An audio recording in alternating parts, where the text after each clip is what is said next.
अच्छे इंसान के साथ ईश्वर न्याय अवश्य करते हैं। यह कहानी सत्य घटना पर आधारित है। यहाँ पात्र के नाम बदल दिए गए हैं। एक श्याम नाम का बालक शहर से दूर पढ़ने गया।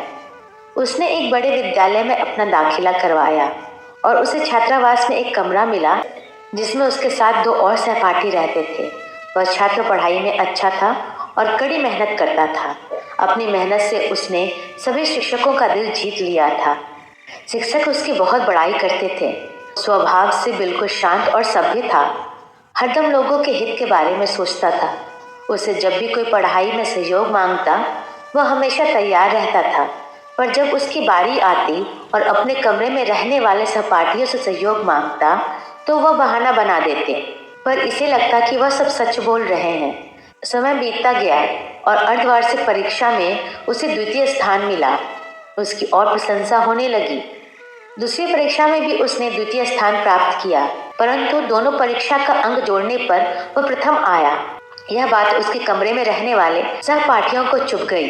कुछ दिन के बाद जब उनकी दूसरी वर्ग की परीक्षा के परिणाम का दिन आया और वह विद्यालय जाने के लिए कमरे में तैयारी कर रहा था, तब उसके सहपाठियों ने कहा कि तुम तो बिना मेहनत किए ही प्रथम आ जाते हो। इसका कोई फायदा नहीं। तुम्हें किसी भी परीक्षा में प्रथम स्थान प्राप्त नहीं था, फिर भी प्रथम आए। इसमें कोई बड़ी बात नहीं है। झूठ मूठ का तुम्हें लोगों ने सर पर चढ़ा कर रखा है। श्याम को अपने कानों पर यकीन नहीं हुआ कि उसके सहपाठी उसके प्रति इतनी घृणा रखते हैं और उससे इतना जलते हैं। उसके पैरों के नीचे से मानो धरती फिसल गई हो।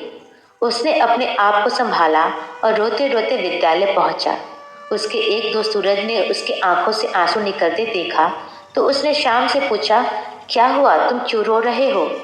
श्याम बहुत रोने लगा और उसने सारी बात अपने इस दोस्त को बताई। सूरज ने उसे समझाया कि कुछ लोग ऐसे होते हैं जो दूसरों की तरक्की नहीं देख सकते, इसलिए वह हर संभव प्रयास करते हैं कि उसके आत्मविश्वास को तोड़ दिया जाए। श्याम पर इन बातों का कोई प्रभाव नहीं पड़ा क्योंकि वह बहुत दुखी था। जब अंक पत्र सूचना पट पर लगा तो श्याम अपना अंक देखने नहीं गया। फिर कुछ ऐसा हुआ जो एक चमत्कार से कम नहीं था। सूरज ने आकर बताया कि श्याम, तुम प्रथम आए हो। श्याम ने बोला, तुम भी मेरी खिल्ली उड़ा रहे हो। सूरज ने बोला, नहीं, मैं सच बोल रहा हूँ। श्याम दौड़ता हुआ सूचना पट की ओर बढ़ा और देखा कि उसका नाम प्रथम स्थान पर लिखा है। उसके लिए यह एक चमत्कार से कम नहीं था। उसे ईश्वर पर तो अटूट विश्वास पहले से था, पर अपूर्णता यकीन हो गया कि ईश्वर अपने सच्चे बच्चों का कभी साथ नहीं छोड़ते और न ही उनका अपमान सह सकते हैं।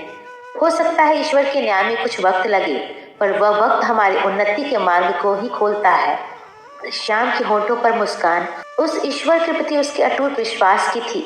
श्याम जब अपना अंक देखकर लौट रहा था तब उसके कमरे में रहने वाले सहपाठियों से उसका सामना हुआ। वो दोनों उससे आंख नहीं मिला पा रहे थे।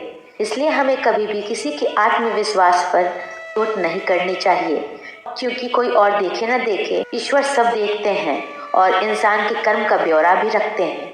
धन्यवाद। अगर आपको मेरे द्वारा लिखी हुई यह प्रेरक कहानी पसंद आई है तो इसे लाइक, शेयर और सब्सक्राइब करें।